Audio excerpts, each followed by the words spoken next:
मध्ये आपलं स्वागत आहे। आज आपण बनवतोय साकरोळी। तर आपण इथे गॅस वरती एक पातेलं गरम व्हायला ठेवूया। त्यात मी 2 वाटी पाणी गरम व्हायला ठेवते।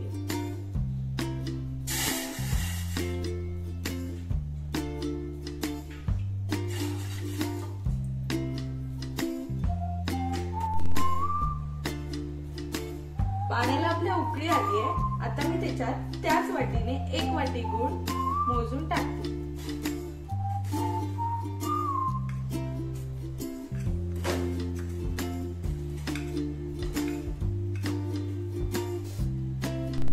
आता आपल्याला हे पाणी गूळ वितळेपर्यंत चांगलं उकळून घ्यायचंय।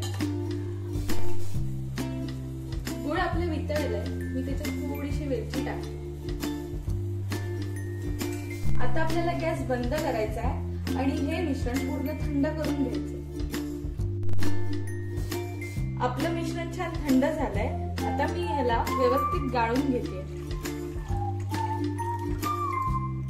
ज्या वाटीने मी गूळ आणि पाणी मापून घेतलं त्याच वाटीने मी 3 वाटी मैदा मापून घेतलाय। मी तो त्याच्यात पूर्ण घालते।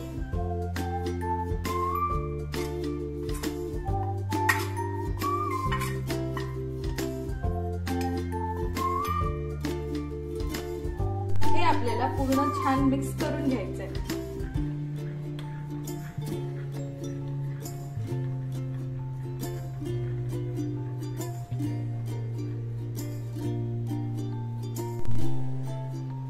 आपलं मिश्रण छान ढवळून तयार आहे।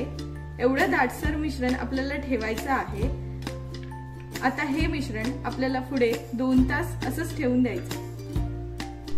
आपलं मिश्रण ठेवून 2 तास झालेले आहेत। आता मी इथे कढई तापत ठेवली आहे। त्यात मी थोडं तेल ओतते। तेल जास्त ओतायचं नाही, इतकं। आपल्याला एवढं चमचं मिश्रण घ्यायचंय आणि ते ह्याच्यात टाकायचं। छान आपल्याला हे तळून घ्यायचं।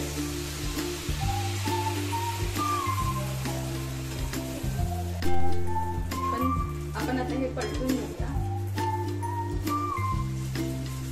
बघा, छान अशी आपली साकरोळी तयार आहे।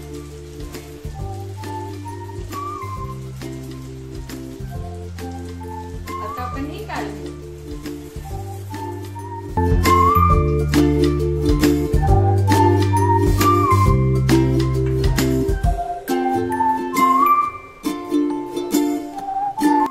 व्हिडिओ पाहिल्याबद्दल खूप खूप धन्यवाद। अशाच माझ्या सर्व रेसिपी नक्की पहा। लाईक, शेअर, सबस्क्राईब करायला विसरू नका।